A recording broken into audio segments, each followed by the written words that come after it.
If you are, got it. Okay. Got it. Should we start over? No, just Hold kidding. on 1 second. Something just popped up on the screen. It was me. I wanted to record it and I was trying to hit it in a place where you wasn't talking. We're good now. Okay. Awesome. Cool. Got it. Listen, the chokehold on your life right now is you. It's the leader of your life, and that's the truth. It's not the people in your life. It's not the leader of your organization that may come into play at work, but in your life, the chokehold is you. And the chokehold comes in one of two forms. So write this stuff down. Number one, your psychology. You think you've tried everything. You think you've gone through it. You think that these are just your circumstances. Untrue. And if you think you've tried everything, no, you haven't. You've tried everything but what works. And now we're going to teach you some things that work. You know what I'm talking about? Or it's a skill that you're missing. So it's one of two things. It's your psychology or it's a skill that you're missing. Like you're really incredible, like you know what you're doing at work inside and out, but you don't have people skills when it comes to your relationships at home. Because I got to tell you, when it comes to business and anything like that, you guys are doing an incredible job because only 4% make it in business. And by the way, making it doesn't mean that you succeed and have any money. It just means that you're still standing. Only 4%. And by the way, after 5 years, companies that make it are set, right? No more challenges? Untrue. Have you ever heard of a company? I love this story, Lehman Brothers. 100-year-old company. If you took their gross revenue and added them all up, they'd be $1 trillion over a few decades. $1 trillion, trillion with a T. And they're no longer here. Because the owner decided that mindset didn't matter and just went nuts on the team about strategy. $1 trillion company, gone. Because they did not believe in company culture.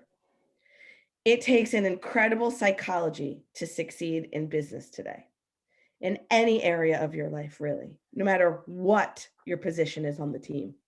You are part of this business. But your business is also your life. But within that psychology, we bump into limits. That's why we've got to shift. That's why I'm here, hopefully, to help you do that, if you allow me the privilege to do so.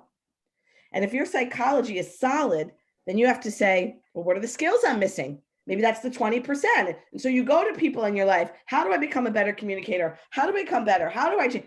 Then we learn the skill. That's the easy part because it's also important. And you can have a mission, but you must master the psychology or that mission, that dream, that goal, that vision. It's going to die. And you have to get that. You've got to understand what I'm saying here.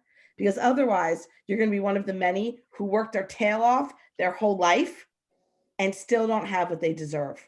I know a lot of hardworking people that work really hard and they don't have anything close to what they deserve in life. So this is an area that deserves commitment, not dabbling. I don't want you sitting there dabbling into this. I want you to take it seriously. And probably most of you listening right now work your tail off. And you're working in the business, but not on the business. And you're going to start to learn the difference of that very soon. And if you do work in your business, you're not going to get that distinction, that peak performance skill, that cutting edge skill. You won't. One right strategy that can save you 10 years, you get one of those, you're in good shape, but you've got to get it. And that's your thinking strategy. You can't just keep doing what you're doing and then pumping yourself back up. You'll burn out. You will hit a threshold and it will stop. Okay. Marketing is one of those people. You guys are in marketing. You market with people all day long. If you're in communication with people at all, whether you're going to their homes to fix something in their home, or whether you're back in the office doing business development, you are all in marketing. You are marketing yourself. You're marketing the company. You are marketing your personal brand. So you've got to understand what that means. You're not just out there doing a job. It's not. You're not. I often ask people, how many people have gone to college? And you don't have to show them your hands. It doesn't matter. I did not go to college. But when I ask people that, what I've learned along the way about college is it's not what they learned in college. They can't tell me what their last class was. What they tell me is they've learned the experience of skills, how to be on your own, how to, I mean, the college comes with other benefits than just the knowledge. So it might be time for us to up our education in that area. And maybe these calls that we do every once in a while, when I see you in person, will give you a taste of that. But you've got to grow in your way of thinking as well as the mechanics of what you know what to do. And don't let these sort of calls be the end. Let them be the beginning that takes you to the next level, okay? So if these calls are the only thing you're doing for growth, or when I see you in person, let me give you fundamentally the structure on how to break through on anything. And here's what it is. So let's really start jotting some of this stuff down. So if I say, if you want to have a breakthrough in your life, what is a breakthrough? A breakthrough is a moment in time, first of all. That's what it is. It's just a moment in time. And it's a moment where suddenly what was impossible becomes possible. And what makes it possible is if you take immediate, massive what? Does anybody know? Action. Yeah, good. I don't know who said that, but well done. Immediate, massive action. And for that to happen, for the impossible to become possible, and for you to have action that's going to get results, I've learned over the years, any kind of breakthrough you're going to have requires three things to it. And if I never see your face again, for whatever reason, I hope that's not true. If you're ever in a place where you say, I'm sick of fighting this, I'm sick of not getting the results I want, I don't want to just learn more, I want a breakthrough. If you remember this and go back to this simple formula, you're going to make a breakthrough. And what I teach you, I'm going to try to teach it very simply. You know why? Because complexity is the enemy of execution. And a lot of leaders make things really complex. I try not to do that. Because the more complex you make something, the less likely you're going to execute. Okay. So let's do it. What is it going to do to take all of you sitting at Epping Well right now to have a breakthrough? Well, before I tell you, I want you to take this really seriously. Shut your eyes if you need to, no big deal. And I want you to think of an area in your life where you led the fight and you finally had a breakthrough. Maybe it was reconciling a relationship, overcoming an addiction, getting the job that you never thought you could get. Something for you personally. What's an area in your life where you pushed and pushed and pushed and you couldn't do it? And finally, you made yourself do it and you had a breakthrough. Without telling me anything, for a show of hands, how many of you have a specific area in your life where you actually did do something that you wanted to try to do? How many have ever had a breakthrough? Let me see your hands. Awesome. How many of you want to break through something in your life? Good. Not many, but we just haven't been able to pinpoint it yet, because I've never met a crew of people that told me every area of their life was on point. So if your hand didn't go up, I'm going to invite you to rethink that question. Unless every area of your life is on point, that's Dalai Lama shit, keep your hand down. But if not, I'm going to ask you to embrace this. Put your guard down and not waste this time. I'm going to ask you to really do that. Okay? So you've had success before somewhere, and I'm going to teach you what you did to do that to a level that you actually have the knowledge of it. Okay? I'm going to show you three things that you need for a breakthrough. Any one of the three can do it. Three of them together, you'll absolutely break through. And I'm going to give them to you in reverse order of importance, meaning I'm going to tell you the least important thing because it's what most of you go to first, especially the leaders and managers. It's not the most important, but it's very important.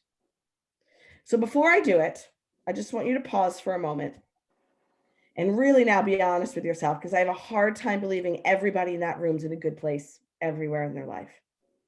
I want you to pause and think of an area right now, personally or professionally, for you that you want to shift, that you want to break through in right now. Just what's an area in your life right now that you'd like to create a breakthrough in? Just think about it and write it down. Just write it down right now. Just get it out, write it down.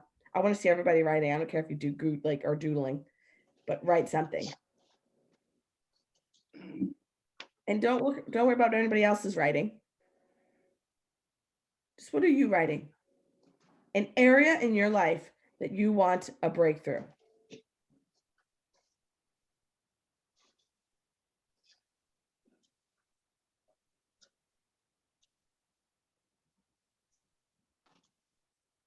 Nobody's going to see it, but write it down.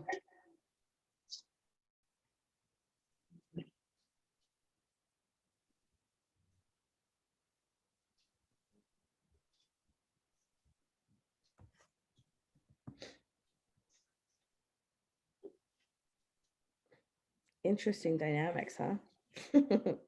See it. All right.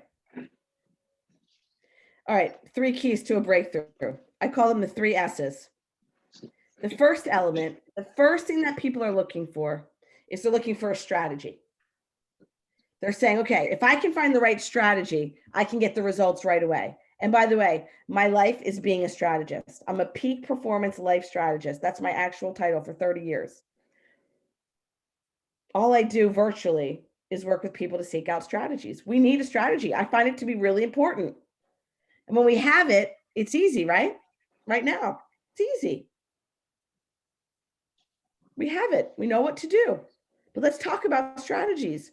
Most people, I love this example because it's so easy. Most people that want to lose weight, they're looking for the strategy. And this is going to prove to you why strategy is the least important. Most people that want healthy relationships, they're looking for the strategy. And when people look at their business or their professional life, they want a strategy. All good things. The right strategy can save you years, sometimes decades. The right strategy can convert results in minutes where you may have struggled in forever. I get that. So I know the value of strategies. But within all of that, what I just said about strategies, they're not the most important piece of a breakthrough. Because think about it. 79% of the United States is overweight. So guess what? Is it really that hard to be fit and strong? Is it? Is it so complex to lose weight that you'll never understand it? Is that why? Is the strategy of losing weight so hard? Eat less, move more. I mean, is that really hard? Eat better, move more. Is that strategy complex for fitness? I don't think so. Is it like so unique and special that only 1% can afford it? No. In fact, don't you have to work your ass off to avoid the information that can make you fit and strong? I think so. Today, if you wanted to go work out and be trained, how far would you have to go from your house right now to get to a place where you can be trained? How far? I could do it on my phone. There's free workouts everywhere. You can just take out your phone or your iPad or your laptop, whatever, and you can download for free 10 fitness books. Or better yet, get on YouTube and there are fitness workouts that you can follow for free. You can do it right here, right now. It's as easy as watching this Zoom call. We have the weight loss strategy, but 79% of our country is overweight. So if strategy was the key element, we'd all be at our peak health. We live in a world where the strategies are all around you. So strategy may be your problem. Often it is, but more often you're missing the number 2 thing that you need. And that's the right story. Because the story, the belief that you have about your life, about your professional life, your personal life, about the areas in your life that are not where you want them to be, the area that you want to break through, if some of you have the courage to actually write it down, your story is what's making you stuck.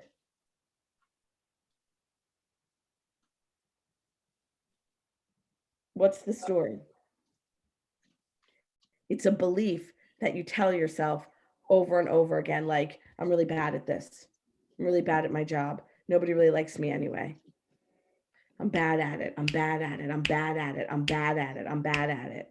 You tell that story so often that now you believe it and you become wired like that. A man once said, you tell a lie big enough, loud enough, and long enough, sooner or later, people will believe you. Does anybody know who said that? Anybody? His name was Hitler. If you tell a lie big enough, loud enough, and long enough, people will believe you. And most of us are Hitlers in our own minds.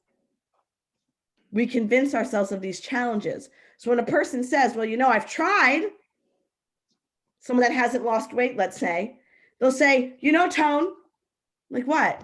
They go, I've tried everything. And I said, everything? They said everything. I said, bullshit. You've tried everything. If you really tried everything, you'd be fit and you'd be really strong. All right, fine. I've tried thousands of ways. Thousands? I don't think so.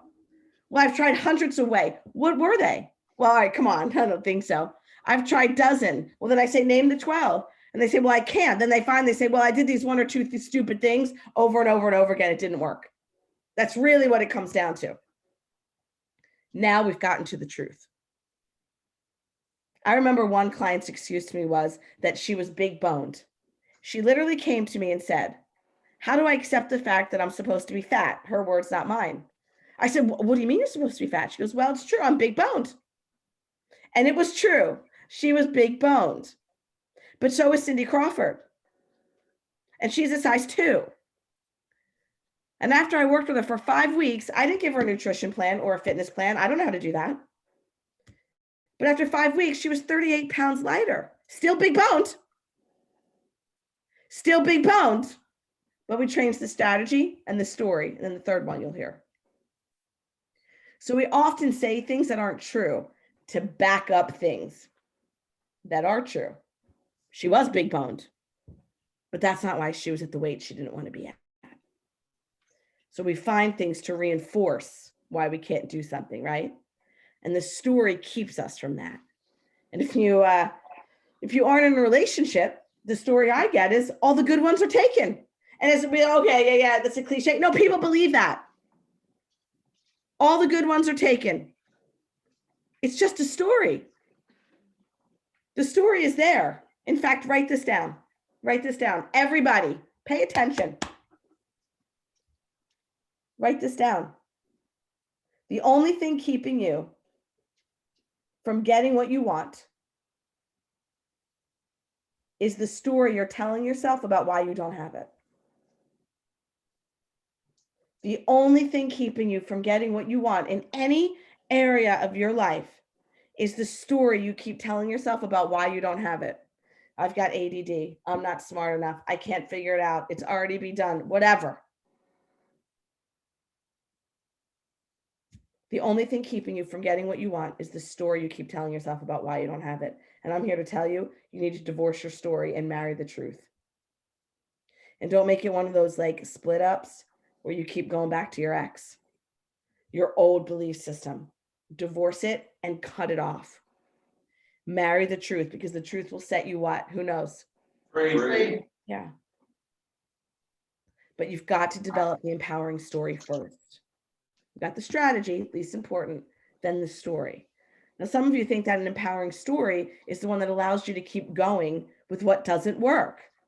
But if you're spinning your wheels in the wrong direction, that's not what I'm talking about. Right now, when I say change your story, I'm not talking about a story where you cover your ass and explain and you're still going to achieve what you can someday in the future. That's not going to happen. Because nobody can argue with that, because the future isn't here. We can make that up. But really, you're not doing anything to change significantly if you stay in that place with your story. You've got to find a story that's going to empower you and make you act. And I'm going to help you do that this year. A story that's going to get you find a breakthrough, or otherwise with a lousy story, you'll never find the right strategy, and you'll come up with the reasons why it's too expensive, too hard, and why you can't get there, or why something can't get done. You can't access it, or you'll even get the strategy and then you'll half-ass the pilot. Just so you can reward your story that says, I told you, T, telling it doesn't work. I tried it. Now, the third thing you need to do to create a massive breakthrough is to control your state, your attitude, which is what I'm doing with all of you right now. I'm analyzing your attitude by studying your facial expressions and your body language. I'm a 7-time award winner for that, so I've got you pinned. I am watching like a hawk your attitude right now. And we've got some work to do, folks, because that's what really changes it all. That's what controls every decision and every outcome that we have in our life right now. You must control your emotional state. You must master how to live life in a peak state versus a weak state. Ladies and gentlemen, you have to understand what I'm saying. Remember, I told you these 3 steps in reverse order. The most important thing you need to do to control your breakthrough is to master your attitude, your emotional state. You decide what mood you're in every day. You decide how you're responding to me right now. You decide what attitude you're going to have every day, if you're in, if you're out, or you're going to play full out or just pass it off. You decide what you're going to focus on every day. And if you learn to control your state, you will control your life in an absolute nanosecond. Everything will shift for you immediately. So to circle back on how this can work for you in your life, let's put it to action. If you're focused on your day, you wake up and you focus on your day ahead of you, but you focused on yesterday that didn't go so well, your state's going to be weak. If you walk in to Epping Well with gratitude, with happiness, with joy, with hope, loving the fact that you're like a family, what a beautiful family you have there, I promise you that your experience is going to be wildly different than the one you had before. It's controlling your thoughts on focusing on the outcome you want versus the obstacles that you're not creating, right? Not only are you creating them with your false story, but that you're fearing that you're going to be faced with again. And most of the time, these obstacles are self-created, really in our own head. So the number one thing that you want to master to really have a great day, a great year, a great month, a great life is control your state the minute you open your eyes, because you do decide. You do decide. And you decide by what you focus on. The second thing you need to do is review the story you're telling yourself on a daily basis. If you wake up and you say, okay, you know what? Today's a new day and I'm not going to dwell. I'm going to create. What am I going to create today out of my life? But you tell yourself over and over again that this is such hype and crap. It can't be done. That's your story. This is just how my life's supposed to be and whatever, who cares? This is all just garbage. What's that going to do to your attitude? I'm not here, talking to you about positive self-talk. I'm not saying that you should all look in the mirror and tell yourself 100 times that you are beautiful, or go into a garden that has weeds and shut your eyes and chant, there are no weeds, there are no weeds, there are no weeds. There's weeds. There's weeds. I'm trying to teach you to identify the weeds and rip those bitches out, rip them out. And if you look at yourself and you don't think you're beautiful, how do we get you beautiful? This is not about just positive self-talk. I can, I will, I must, I am. No, it's changing your entire system of thinking. I am grateful that I have a job and I have a paycheck and a job that cares and this and a partner at home that loves me and an income, but I want more. That's okay. How do I break through? How do I get healthier, more abundant, more happy, more of the time? Even if it's not things you want, maybe it's just peace of mind. Maybe it's just peace of mind. Your story matters. You've got to identify and change your limiting belief story, which is something that we will also work on in this upcoming year. And the third thing you need to do when you wake up for life is, of course, you need to know your strategy. You need to know what you do when you get to work. You need to know how to communicate properly to the people that matter in your life and to even strangers. You need to know when you get a paycheck, what to do with it. You make $100, don't spend 150. You also need to learn wealth, which is something I will teach you. It doesn't matter what your income is. There's a strategy behind that. You've got the 20% strategy. 80% is mindset. And ladies and gentlemen, I cannot stress enough the importance of your attitude, your state of mind. If you continue to focus on what you don't want or what's not going well, you will react the way you don't want and not well. Because obstacles happen, so what? That's what makes it all worth it in the end. If everything come easy, trust me, the reward would not be fulfilling. Your attitude matters. We're human. Feel the pain when it's there. Just don't let it last. People ask me all the time, the real smart ass ones. Oh, so, they try to get me off my game. So you ever have a bad day? Talk about being in peak state all the time. That means you're always happy? No, I'm not always happy. I get mad and I get pissed off and I get annoyed. But the difference is I don't stay there. I never stay in that state. I give myself 3 minutes. And you think I'm joking? I set my phone and I go dark for 3 minutes. Perla's seen it. I'm a fiery Italian. It gets messy and it gets messy fast. But when that alarm goes off, I immediately change my focus. Most people spend 95% of their time focusing on the problem and 5% on the solution. I spend 3 minutes dwelling in the problem. And then the rest of my day, I spend focused on the solution. Even when people ask me that question, I don't stay in the state of saying, are you serious? Instead of focusing on how I can change your attitude, you're focusing on mine. That's what I really want to say. Isn't that the attitude that got you in this seat right now? I don't stay in a weak state for more than a few minutes. I don't. Ever. I get out of it. I identify the problem. I honor the problem. And then I look for the solution. I show gratitude that I'm even in the position of infinite possibilities. And I move the heck on. If anybody there wants to lose weight, let's say, aren't you lucky? Because my next client after this call has no arms and no legs and is in a wheelchair. True.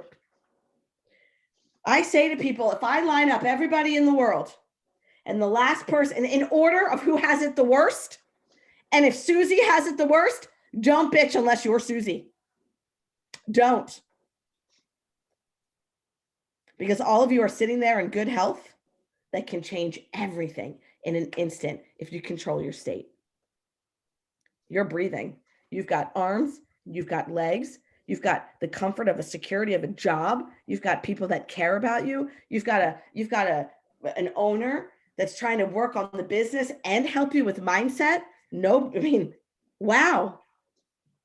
You've got another moment to make a different decision. You've got another day to be excited, to create anything.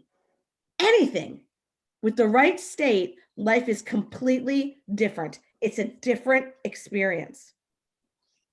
But remember, in order to control that state and stay laser focused, you have to know what I call your why. To get where you want to go, you got to know where you want to go. You have to stay obsessively committed to why, your reasons. We're going to get deeper into that at another time. But when you get big enough reasons to do something, if we get big enough whys to do it, we can do anything, can't we? When society calls things the rock bottom, people hit rock bottom. That's when they say that they're either at the point of inspiration or desperation. Okay?